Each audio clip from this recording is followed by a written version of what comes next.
The music had already started when Elena Whitmore felt the first sharp bite against her heel. She did not stop walking. She did not even slow down. The ballroom of Ashcombe House stretched in front of her, gold light pouring from 100 candles, and every second she stood still was a second someone might look at her twice. The shoes were too small. She had known this before she put them on. They had belonged to her mother, and her mother had been a smaller woman with narrower feet and a life that ended before Elena was old enough to ask her why she kept such delicate things in a house that could barely afford bread. Elena had worn them anyway. They were the only shoes she owned that did not look like they belonged to a seamstress's daughter, and tonight, of all nights, she needed to look like she belonged to someone else entirely. The invitation in her gloved hand carried a name that was not hers, Miss Eleanor Ashworth. She had practiced saying it in the mirror for 3 nights, rounding her vowels the way she imagined a lady would, softening the sharp edges of her real voice until it sounded like something borrowed from a better life. A footman at the door had barely glanced at the card before waving her through.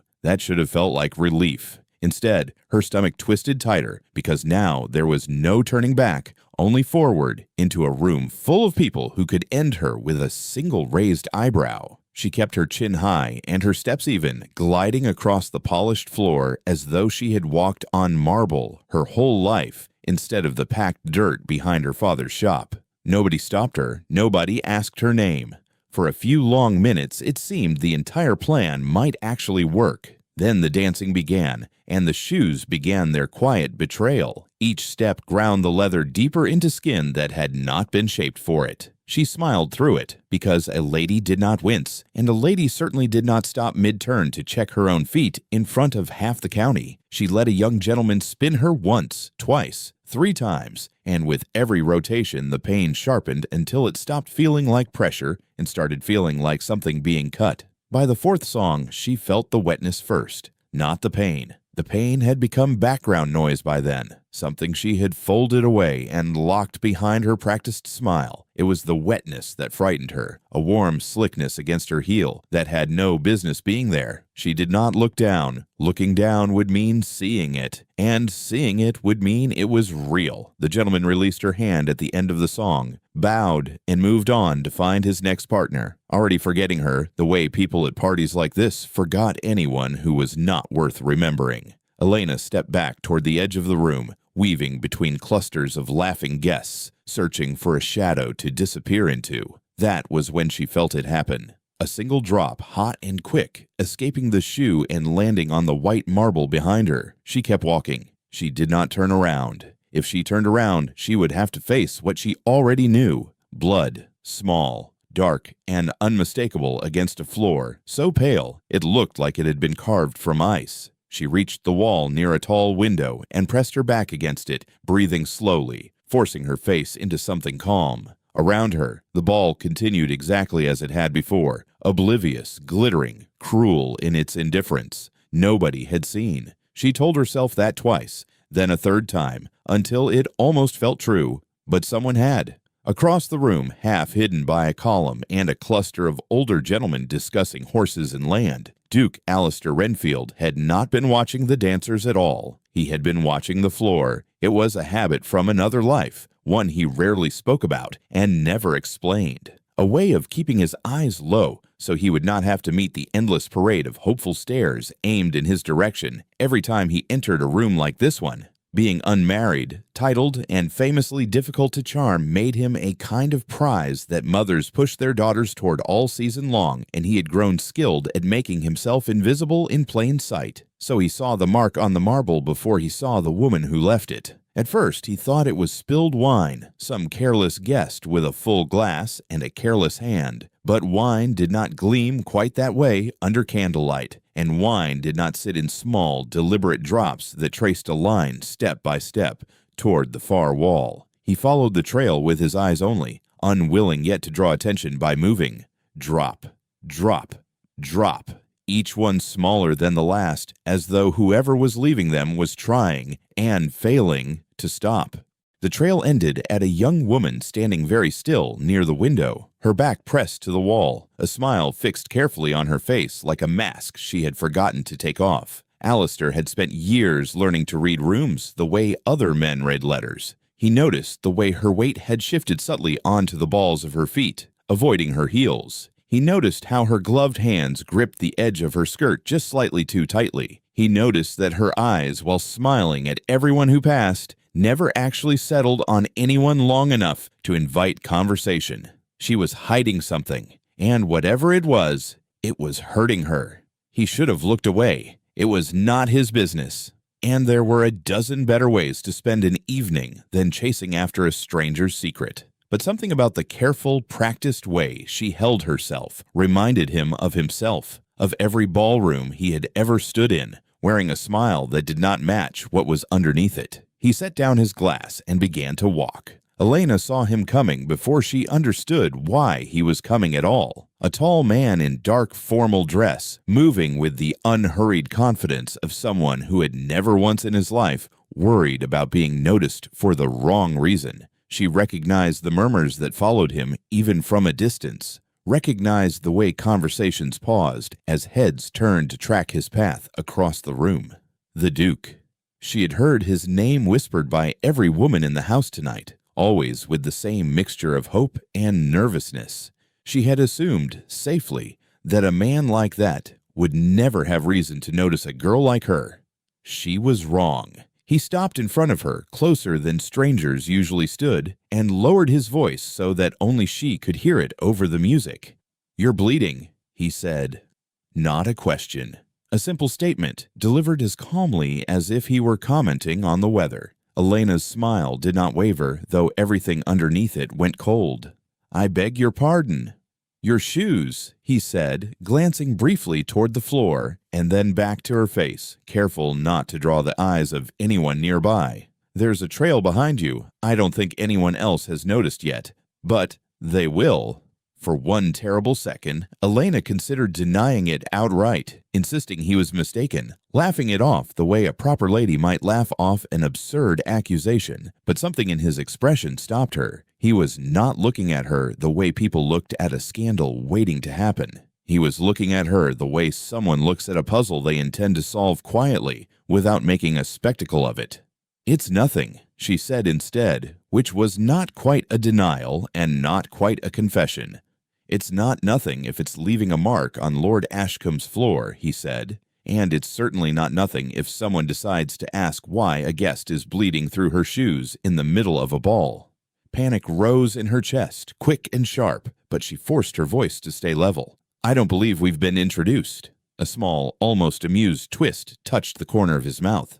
"No, we haven't, which means, for the moment, you have the advantage of me not knowing your name, and I have the advantage of everyone in this room believing whatever I tell them." Elena did not understand what he meant by that. Not yet. But she understood the offer buried inside it.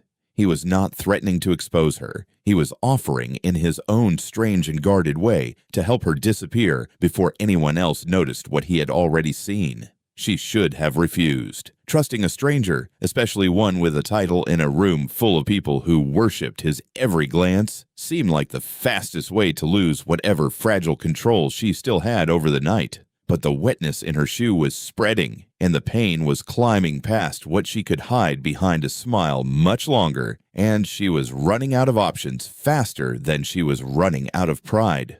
"What did you have in mind?" she asked quietly. Alistair offered his arm, the gesture so natural and so expected in a room like this that no one would think twice about it. "Fresh air," he said. "You look flushed. I look concerned. Nobody in this room has ever questioned me before. I doubt they'll start tonight." She hesitated only a moment before slipping her gloved hand into the crook of his elbow. Together, they began to walk toward the doors at the far end of the ballroom, moving slowly enough that it looked unhurried, easily enough that it looked like nothing more than a duke offering courtesy to a guest who seemed unwell. Elena kept her steps as light as she could manage, forcing the pain into the background one more time, refusing to let it show on her face even as it screamed up through her heel with every step. Behind them, the trail of small, dark marks continued across the marble, fainter now, but still there for anyone who thought to look down instead of up at the glittering chandeliers and the glittering people beneath them. Nobody looked down. Not yet. As they neared the doors, Elena allowed herself a single glance back at the ballroom, at the swirl of silk and candlelight and laughter that had nearly swallowed her whole. For a moment, she wondered if this was the last time she would ever stand inside a room like this, dressed in a name that was not hers, pretending to belong somewhere she had never truly been welcome. Then the cool night air brushed against her face as the doors opened, and there was no more time to wonder. Somewhere behind her, faint and easy to miss unless a person knew exactly what they were looking for, a single drop of blood caught the candlelight one last time before the doors swung shut, sealing the ballroom and its secret behind them. The garden behind Ashcombe House was quieter than Elena had expected, though the music from inside still drifted through the open windows, softened by distance into something almost gentle. Alistair led her along a stone path lined with late roses, past a fountain that had gone still for the season, until the noise of the ball became a memory rather than a presence. He stopped beside a wooden bench half hidden by a hedge and gestured for her to sit. She did, gratefully, and only then allowed herself to look down at her shoe. The damage was worse than she had let herself imagine. The thin fabric at the heel had darkened almost completely, and when she eased the shoe off, wincing, she saw the raw, broken skin beneath it, red and angry against the pale of her foot. Alistair crouched in front of her without asking permission, studying the injury with the same careful attention he had given the marble floor. "These shoes don't fit you," he said. "They fit well enough." "They don't," he said simply. "Whoever made them for someone with a smaller foot. You've been walking on broken skin for hours, probably since before you arrived." Elena said nothing because there was nothing to say that would not require explaining more than she was ready to explain. She pulled the shoe back on gently, wincing again, and tried to arrange her expression into something unbothered. "They were my mother's," she said finally, the words slipping out before she had decided to let them. "She died when I was young. These are the only shoes of hers I still have." Alistair straightened, watching her with an expression she could not quite read. There was no pity in it, which surprised her. She had expected pity, or worse, curiosity of the wrong kind, the sort that wanted a story simply to have something new to whisper about later. Instead, there was something closer to recognition. "You wore shoes that hurt you," he said slowly, "because they were the only beautiful thing you had left of her." It was not a question, but Elena answered it anyway. "Something like that." He sat down on the bench beside her, close enough that she could feel the warmth of him, but not so close that it felt improper. For a long moment, neither of them spoke. The fountain sat silent between the hedges, and somewhere far off an owl called once, and went quiet again. "You're not Eleanor Ashworth," he said eventually. Elena's whole body went still. "What makes you say that?" "Eleanor Ashworth is visiting her aunt in Bath this month. I had dinner with her father 3 weeks ago. He mentioned it twice because he is the sort of man who mentions his daughter's travel plans to anyone unfortunate enough to sit near him at dinner." There was no accusation in his voice, only a plain statement of fact, delivered the same way he had told her she was bleeding. Elena felt the last of her careful composure begin to crack. "Please," she said quietly, "if you tell anyone—" "I haven't told anyone," Alistair interrupted, not unkindly. "And I'm not going to. I brought you out here so no one would ask questions, not so I could ask them myself, and then repeat the answers to the entire ballroom." Relief moved through her, quick and dizzying, followed almost immediately by suspicion. "Then why does it matter to you, whoever I really am?" Alistair considered the question longer than she expected. When he answered, his voice had dropped, quieter, more careful, like a man choosing his words from a very small selection of ones he trusted. "Because I know what it looks like to wear a name that isn't quite your own," he said. "Mine is real enough on paper, but I've spent most of my life playing a version of myself that other people expected, in rooms exactly like the one behind us, smiling at people who wanted something from the title, and never once from the man underneath it." Elena studied him, surprised by the honesty of it, an honesty that seemed to cost him something to give. "That's not the same as lying your way into a house you were never invited to," she said. "No," he agreed.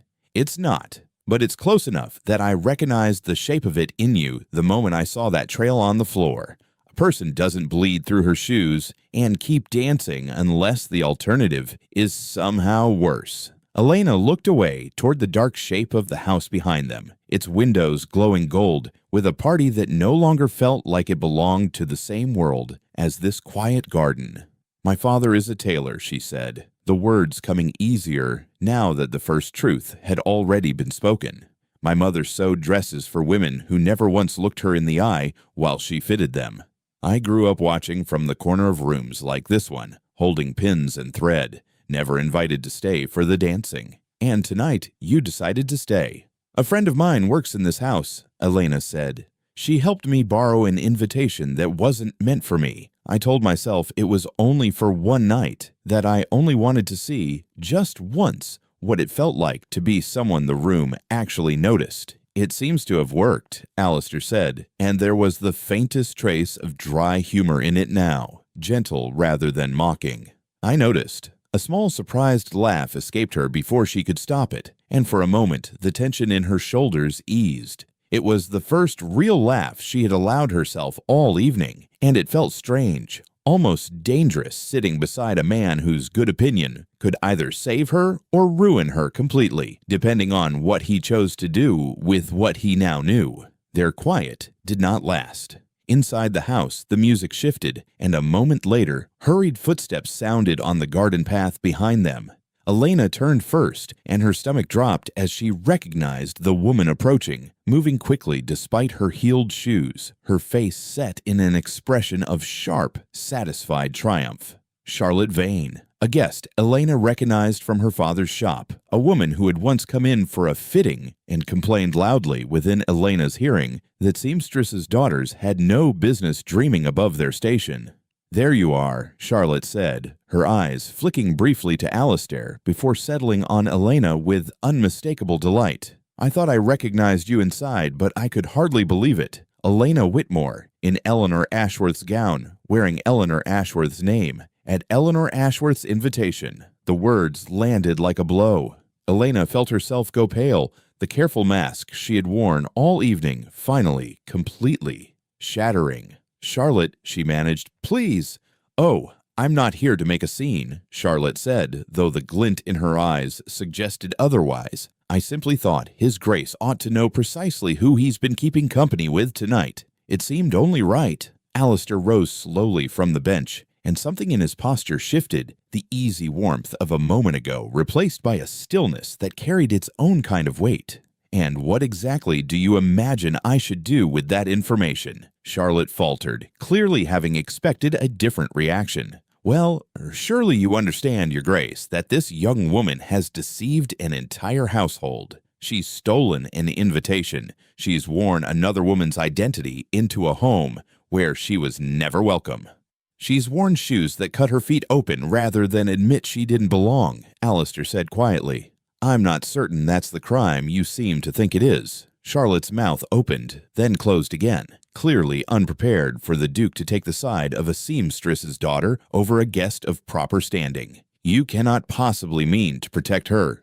"I mean to finish this conversation with her, in private, without an audience," Alistair said, his voice calm but final in a way that left no room for argument. "Whatever you choose to do with what you've learned is, of course, your own decision, but I would think carefully, Miss Vane, about how it might look for you to have spent the evening chasing after a young woman in a garden instead of enjoying the ball you were actually invited to." It was not quite a threat, but it landed like one. Charlotte's composure wavered, her earlier triumph curdling into uncertainty. She glanced once more between Elena and the Duke, clearly recalculating whatever plan had brought her out here in the first place, before turning sharply on her heel and disappearing back toward the lit windows of the house without another word. Elena let out a breath she had not realized she was holding. "She won't stay quiet," she said.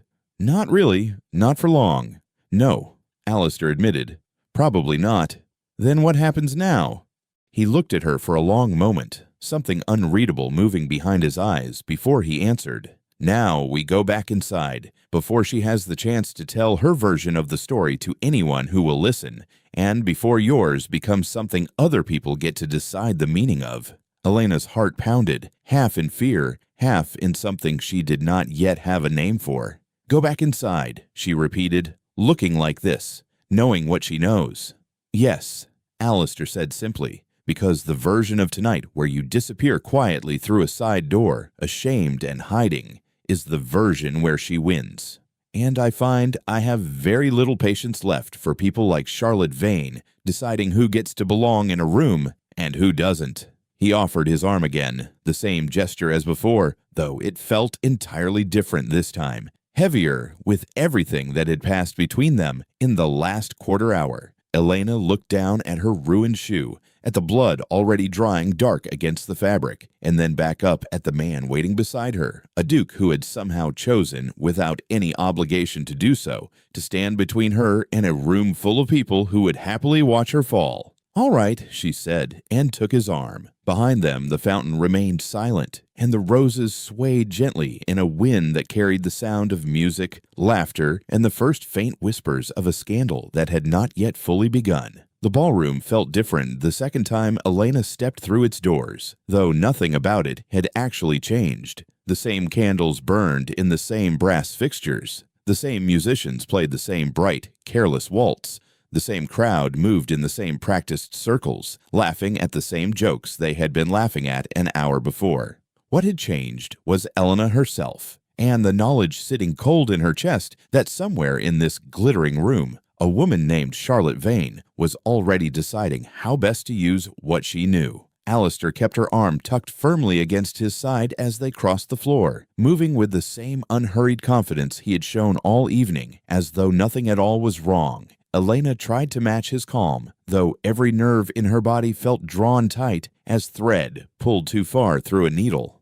"Smile," Alistair murmured, barely moving his lips. "Not too much. Just enough that anyone watching believes we're discussing something pleasant." "I don't feel like smiling." "I imagine not. Do it anyway." She managed something close to a smile, though it felt brittle at the edges. Around them, a few heads turned, curious about the pairing, but no one approached directly. A duke walking with an unfamiliar guest was, at most, mild gossip, the kind that would occupy conversations for perhaps 10 minutes before something more interesting replaced it. The trouble was that Charlotte Vane had no intention of letting the story stay that small. Elena spotted her first, standing near the refreshment table with two other women, their heads bent close together in the particular way that meant something was being repeated, embellished, and passed along faster than truth ever traveled on its own. Charlotte caught Elena's eye across the room and did not look away. Instead, she offered a small, knowing smile, the kind meant to be seen and understood as a warning. "She's telling them," Elena said quietly. "Probably," Alistair agreed. "It won't matter yet. Rumors need time to become certainty. Right now, all she has is a name and a guess." "A correct guess." "Correct doesn't matter in a ballroom," he said. "Only convincing does. And right now, the two of us walking through this room without a flicker of concern is far more convincing than anything Charlotte Vane can whisper into a stranger's ear." Elena wanted to believe him. She wanted badly for his calm to be contagious, for his confidence to settle the frantic rhythm of her own heartbeat. But she had grown up watching her mother endure the particular cruelty of women exactly like Charlotte. Women who mistook manners for power and used both to decide who deserved comfort and who deserved humiliation. She knew how quickly a whispered guess could harden into an accusation loud enough to end an evening, and possibly far more than an evening. They stopped near one of the tall windows, close enough to the dancing that their conversation would look ordinary to anyone glancing over, far enough from the crowd that they could speak without being overheard. "I should go," Elena said, "before this becomes worse than it already is. If I leave now, quietly through the side door, this stays a rumor Charlotte can't prove. If you stay, you finish the night the way you started it," Alistair interrupted. "As a guest, not as someone fleeing accusations she hasn't even had the chance to defend herself against." "You make it sound simple." "It isn't simple," he admitted, "but it's the only version of tonight where you walk out of this house with your head up instead of your back turned." Before Elena could answer, a new voice cut smoothly into their conversation, arriving with the particular ease of someone who had never once worried about interrupting anyone in his life. "Renfield, I wondered where you disappeared to." Elena turned to find a tall, fair-haired man approaching, dressed in the kind of understated elegance that only old money could afford to wear so carelessly. His eyes moved over her with open curiosity, cataloging her the way a merchant might catalog an unfamiliar item on a shelf, deciding its worth before deciding whether it was even worth acknowledging. "Griggs," Alistair said, his voice cooling several degrees. "I wasn't aware you'd be attending tonight." "I go where the interesting conversations are," Lord Edmund Griggs said smoothly, his gaze flicking briefly to Elena again. "And it seems the most interesting conversation in this house tonight involves a certain guest whose invitation, I've heard, may not have been entirely her own." Elena's stomach dropped. Whatever Charlotte had begun whispering, it had already found its way to someone far more dangerous than a jealous acquaintance from a tailor's shop. Edmund Griggs was known even to Elena as a man who collected scandals the way other men collected art, less interested in the truth of them than in the pleasure of watching them unfold in front of an audience. "I'm not sure where you heard such a thing," Alistair said, his tone still even, though something colder had entered it now, something Elena had not heard from him before. "Oh, come now, Renfield. You know how quickly these things travel." Edmund's smile widened, sharp and pleasant all at once. A seamstress's daughter, wearing a borrowed name, dancing her way through Lord Ashcombe's ballroom. It's practically a story from a play. I'd be a poor guest indeed if I let such entertainment pass without at least a small inquiry. Then perhaps you should direct your inquiries toward more reliable sources than idle gossip near the refreshment table, Alistair said. Edmund's eyes narrowed slightly, sensing the challenge beneath the politeness.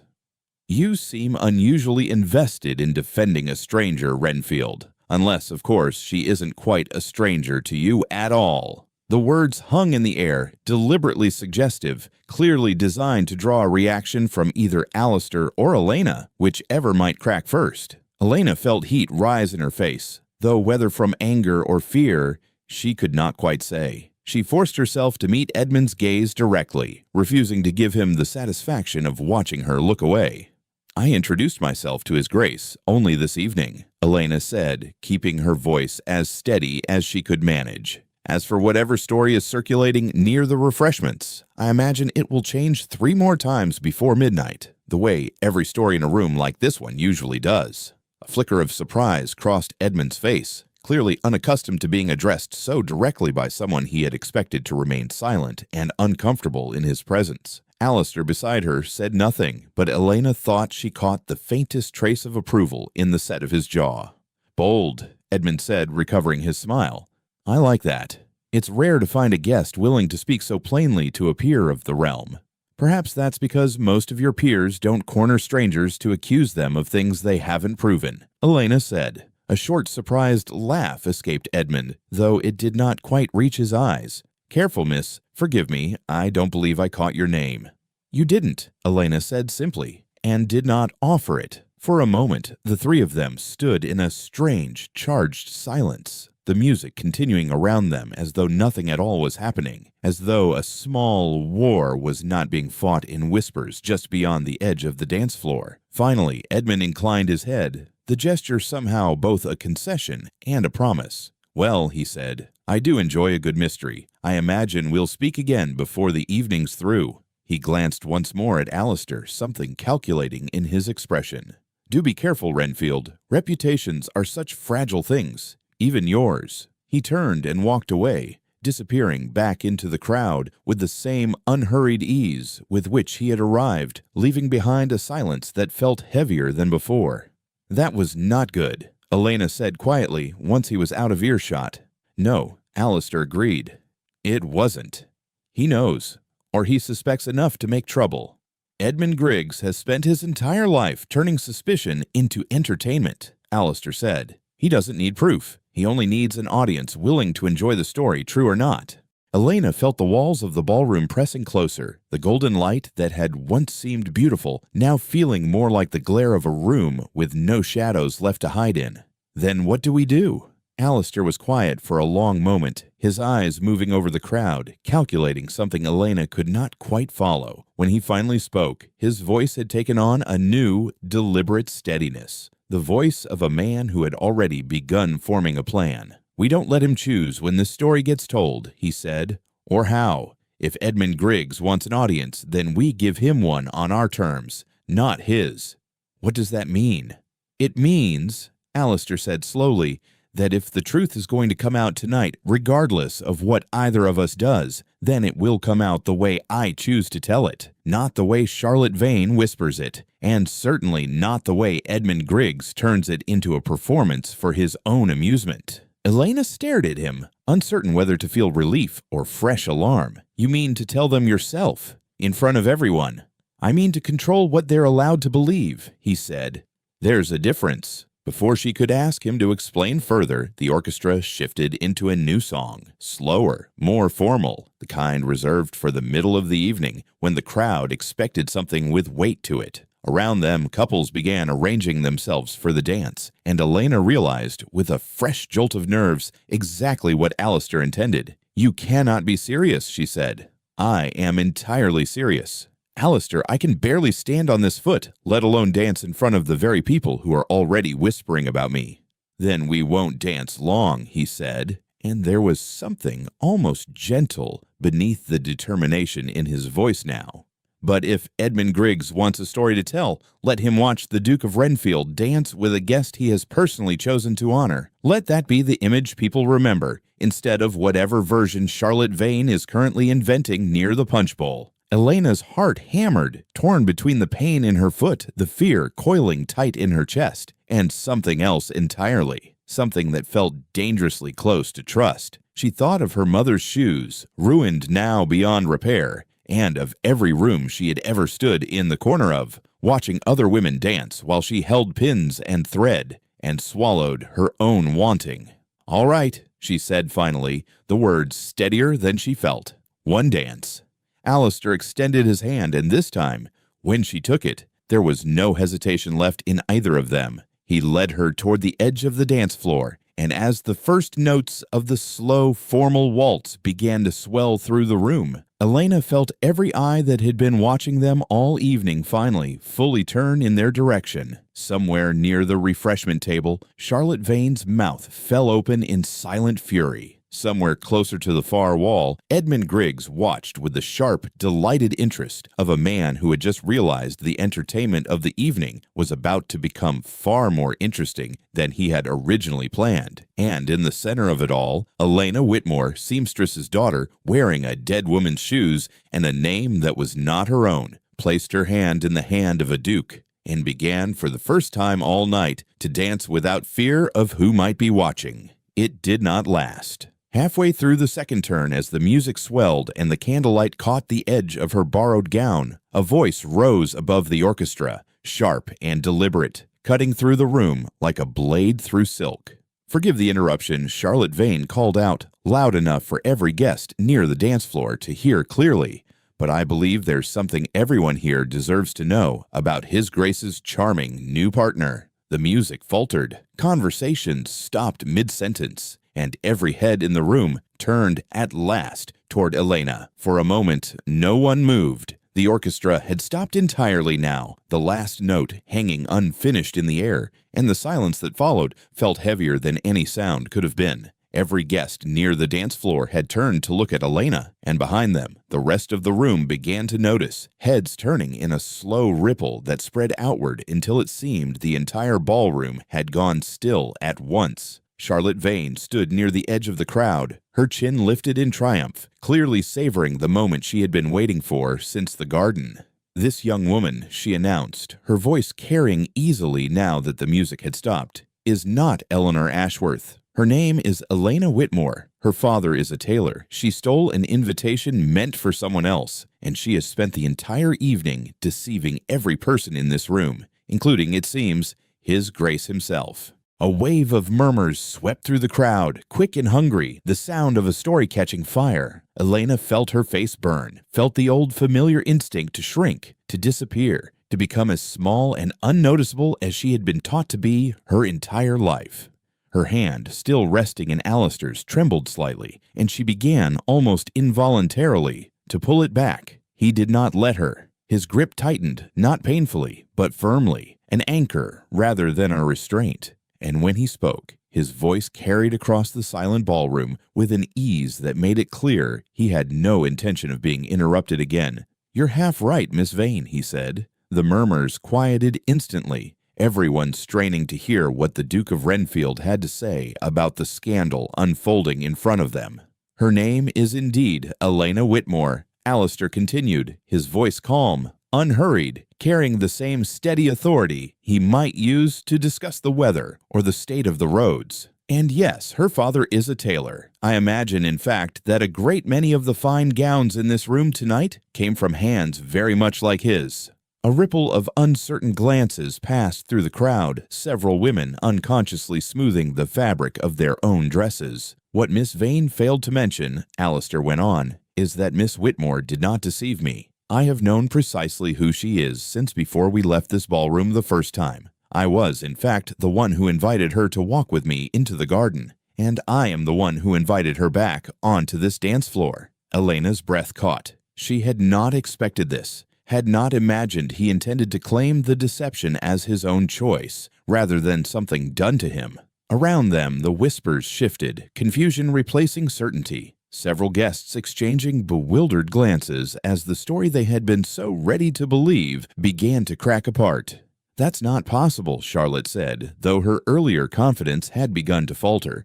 The invitation," Alistair interrupted smoothly, "was, I understand, obtained through a friend working in this household, a common enough occurrence at parties such as this one, though rarely spoken of aloud. I would remind everyone present that half the guests in this room tonight are here through connections rather more crooked than a borrowed name, myself included, if we are being honest about how invitations truly circulate in this county." A few uncomfortable laughs rippled through the crowd, the tension shifting ever so slightly away from Elena and toward the guests themselves, suddenly aware of how closely they might be examined if the standard for belonging in this room became honesty about how each of them had truly arrived. "But she lied about who she was," Charlotte pressed, though her voice had lost much of its earlier certainty. "She wore a different name for one evening," Alistair said. "I've worn a title I never asked for my entire life, in rooms exactly like this one, surrounded by people who wanted something from it, long before they ever wanted anything from me. If we are going to spend the evening deciding whose identity is more honestly earned, Miss Vane, I suspect the results might surprise a great many of us." The room had gone very quiet now, the kind of quiet that comes not from shock, but from genuine reconsideration, guests glancing at one another as though seeing the evening, and each other, slightly differently than they had a moment before. Edmund Griggs, watching from the edge of the crowd, wore an expression of open fascination, clearly delighted by the unexpected turn the evening's entertainment had taken, though his eyes remained sharp, calculating, searching for whatever advantage might still be found in the wreckage of Charlotte's failed accusation. Alistair turned then fully to face Elena, and though his voice remained calm enough for the room to hear, something in his expression softened, aimed only at her. "Miss Whitmore came to this ball tonight in her mother's shoes," he said. "Shoes that did not fit her, that cut her feet with every step she took, because they were the only piece of her mother she had left to wear. She danced through that pain rather than admit she did not think she belonged in a room like this one. I would ask everyone here tonight to consider whether that is the behavior of someone attempting to deceive us, or the behavior of someone who has simply never once been told she was welcome." Silence stretched through the ballroom, broken only by the soft rustle of skirts as guests shifted, uncertain, several faces turning toward Elena with something entirely different now in their expressions. Not scorn, something closer, uncomfortably, to recognition. Elena felt tears rise, hot and sudden, and fought hard against them, unwilling to let this moment become one more thing the room could whisper about tomorrow. She lifted her chin instead, meeting the eyes of everyone still watching her, refusing, for the first time all evening, to shrink. "I came here tonight because I wanted, just once, to know what it felt like to stand in a room like this without being invisible," Elena said, her voice steadier than she expected. "I'm not sorry that I did. I am sorry for the name I borrowed to do it, but I don't believe wanting to belong somewhere is a crime, even if the way I went about it wasn't entirely honest." For a long moment, nobody spoke. Then, unexpectedly, an older woman near the front of the crowd, someone Elena vaguely recognized as one of Lord Ashcombe's own aunts, began to clap, slow and deliberate at first, then joined one by several others around her, until a soft, uncertain applause moved through parts of the room, like a tide deciding which direction to turn. Not everyone joined.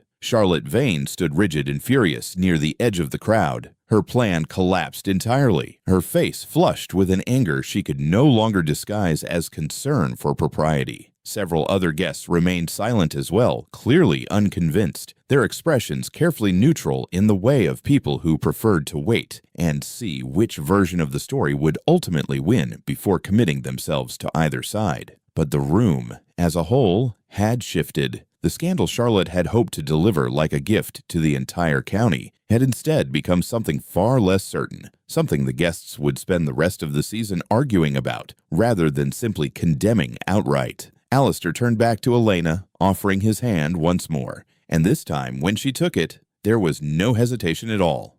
"I believe," he said, quiet enough now that it was meant only for her, "that we were in the middle of a dance." The orchestra, taking its cue from the shift in the room, began to play again, hesitant at first, then gaining confidence as the guests slowly returned to their own conversations, their own dances, their own small dramas that had nothing to do with a seamstress's daughter or the man who had just publicly chosen to stand beside her. Elena moved with him across the floor, her foot throbbing beneath her, her heart pounding with something far more complicated than fear now. She was aware, distantly, of Edmund Griggs watching them still, his expression thoughtful in a way that suggested this was not, in his mind, the end of the story, but merely an interesting new chapter of it. She was aware, too, of Charlotte Vane's fury following them across the room, sharp enough to feel even without looking at her directly. But mostly, she was aware of Alistair's hand steady around hers, and the strange, unfamiliar sensation of standing in the center of a room that had, for one brief and startling moment, chosen not to look away from her. "You didn't have to do that," she said quietly, as they turned slowly beneath the chandeliers. "No," Alistair agreed. "I didn't." "Then why did you?" He was quiet for a moment, his eyes on hers rather than on the room around them, as though nothing else in Ashcombe House mattered nearly as much as the answer he was about to give. "Because I've spent most of my life watching people like Charlotte Vane and Edmund Griggs decide who belongs in rooms like this one," he said finally, "and for once I found I would rather decide something for myself." Elena did not know how to answer that, so she said nothing at all and let the music carry them both through the rest of the dance, the pain in her foot fading, for just a little while, beneath something that felt impossibly like hope. But even as they turned beneath the golden light, Elena could feel it, distant but unmistakable, the sense that this was not the end of what tonight had set into motion. Charlotte would not stay quiet forever. Edmund Griggs collected stories the way other men collected debts, patiently and always intending to collect.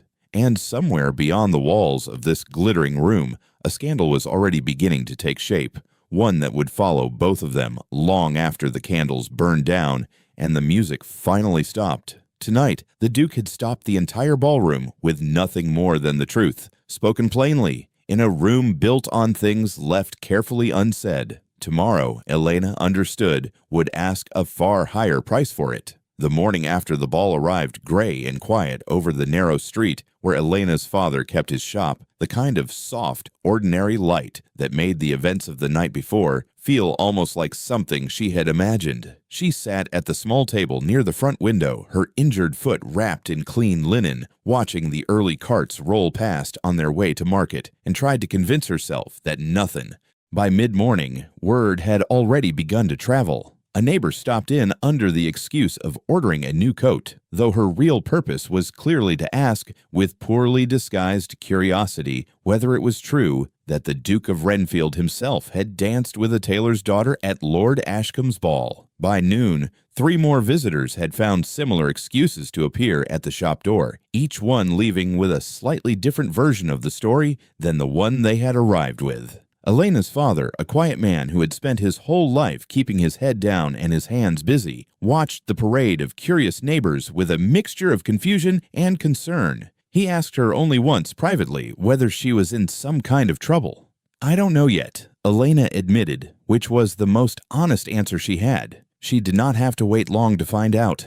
2 days after the ball, a carriage stopped in front of the shop, drawing more attention on the narrow street than any vehicle had in months. Elena watched from the window as a footman stepped down and approached the door, and her heart climbed into her throat when she recognized the crest on the carriage door. The letter he delivered was brief, written in a hand she did not recognize but somehow knew immediately belonged to Alistair. It asked simply and without explanation whether she would be willing to receive a visitor that afternoon.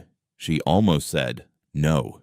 Every instinct she had built over a lifetime of staying small and careful told her that whatever came next could only bring more attention, more danger, more of the kind of scrutiny that people like her rarely survived without lasting damage. But beneath that caution sat something else, something that had been growing quietly since the moment he had refused to let go of her hand on the dance floor, and in the end, that was the part of her that answered. He arrived alone that afternoon, without the carriage, having walked the last stretch of street on foot, apparently unwilling to draw more attention than necessary to a house that had already endured enough of it. Elena's father, startled nearly speechless at finding a duke standing in his doorway, retreated quickly to the back room, leaving the two of them alone in the small front parlor. "You look tired," Elena said, which was not at all what she had planned to say. "I imagine I look considerably better than the last few days have felt," Alistair admitted, taking the seat she offered. "There's been rather a lot to manage since the ball." Elena's stomach tightened. What kind of managing? He was quiet for a moment, choosing his words carefully. "Charlotte Vane has not stopped talking, as you might expect. Neither has Edmund Griggs, though his version of events has grown considerably more colorful with each retelling. My mother received no fewer than 6 letters this week alone, each one asking, in various degrees of politeness, whether the rumors are true." "And are they?" Elena asked quietly. "True, I mean. What did you tell her?" "That I danced with a guest I found more honest than most of the people in that ballroom," Alistair said, "which is, as far as I'm concerned, the only part of the story that actually matters." Elena studied him, searching for signs of regret, for any hint that the cost of that honesty had begun to weigh on him differently, now that the ballroom's golden light had faded into the harder, plainer light of ordinary days. She found something there, but it was not regret. It was closer to weariness, the particular exhaustion of a man who had spent years avoiding exactly this kind of attention and had chosen deliberately to invite it in anyway. "There have been consequences," he admitted, when she did not look away. "My mother is displeased. Several families I've known my whole life have grown noticeably cooler in their correspondence. There's already talk that I've damaged my own standing beyond what a single dance ought to have cost me." "Then I truly am sorry," Elena said, and meant it completely. "You didn't have to defend me. I never asked you to risk anything on my behalf." "No," Alistair agreed. "You didn't ask. I offered. There's a difference, and I'd rather you not spend your time apologizing for a choice that was entirely mine to make. But it's cost you something real." "Everything worth choosing costs something real," he said simply. "I'd rather pay this particular cost than spend the rest of my life in rooms like that one, watching people like Charlotte Vane decide who deserves kindness and who doesn't, and saying nothing because staying comfortable felt easier than standing beside the truth." Elena looked down at her hands, folded carefully in her lap, unsure how to hold the strange mixture of gratitude and guilt sitting heavy in her chest. "What happens now? For either of us?" Alistair considered the question longer than she expected, his gaze drifting briefly toward the window where the ordinary business of the street continued outside, entirely unaware of the quiet weight settling over the small parlor. "I don't know precisely," he admitted. "Society has a long memory for scandal and a rather shorter one for kindness, so I imagine there will be difficult conversations ahead, for both of us, in different ways. But I find, rather to my own surprise, that I'm not especially interested in undoing what happened at that ball, even if I could. Even with everything it's cost you?" "Even then," he said, "I spent a great many years believing that keeping my head down and my opinions quiet was the safest way to hold on to whatever peace I had left. It turns out peace built entirely on silence isn't really peace at all. It's just a different kind of hiding. Elena thought of her own life, of years spent in the corner of rooms much like Ashcombe's ballroom, holding pins and thread, watching other people's happiness from a careful, invisible distance because it had always felt safer than wanting something she might never be allowed to have. She understood, more than she had expected to, exactly what he meant. "I don't know what happens to me now, either," she said quietly. "My father's shop will survive the gossip, I think, eventually. People need their coats mended regardless of who danced with whom at a ball. But I don't know if I'll ever be welcome in a room like that one again. Not truly. Not without a borrowed name to hide behind."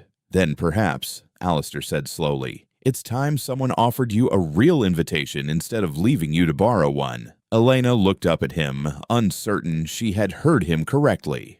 "What are you suggesting?"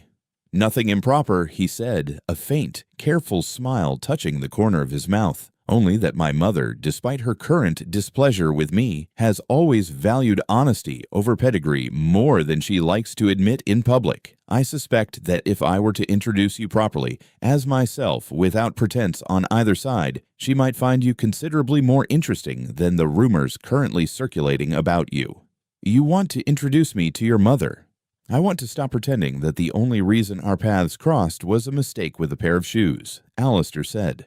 "I think you're the most honest person I've spoken to in that ballroom in years, borrowed name or not. I'd like the chance to know you properly, without a scandal standing between us, if you're willing to risk it." Elena's heart pounded, torn between old caution and something new and unfamiliar, something that felt dangerously close to the same reckless hope that had convinced her to wear her mother's shoes into a ballroom she was never invited to in the first place. She thought of the blood on the marble, of the pain she had swallowed rather than admit she didn't belong, and wondered for the first time if belonging had never truly been about the room at all, but about finding even one person willing to stand beside her, honestly, in it or out of it.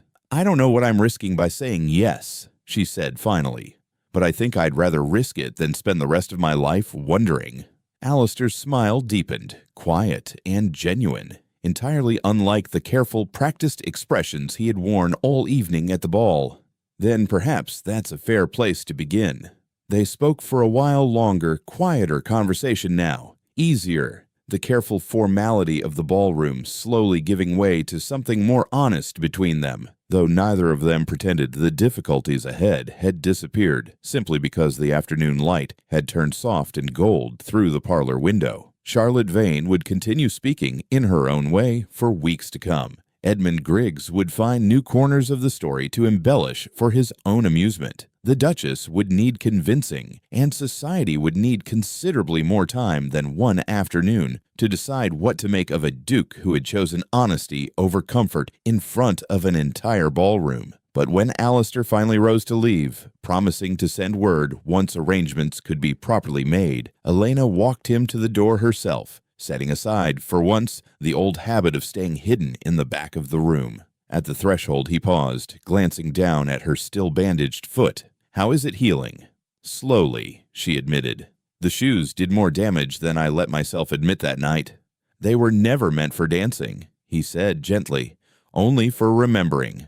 "I know," Elena said. "I think that's exactly why I couldn't stop wearing them, even when it hurt." Alistair studied her for a long moment, something thoughtful and quiet moving behind his eyes. "Perhaps," he said, "it's time you found a reason to dance in shoes that don't cost you quite so much to wear." Elena smiled, the first easy, unguarded smile. He left soon after, the sound of his footsteps fading down the narrow street until the ordinary noise of the city swallowed them completely. Elena stood in the doorway a while longer, watching the gray afternoon settle over the shop, over the street, over a life that suddenly felt less certain and far more open than it had only a few days before. She thought of the marble floor at Ashcombe House, scrubbed clean by now. No doubt the small, dark marks she had left behind, already forgotten by everyone except the two people who had stood at the center of that room and refused to look away from each other. The scandal would linger in its own slow way through drawing rooms and dinner parties for months to come.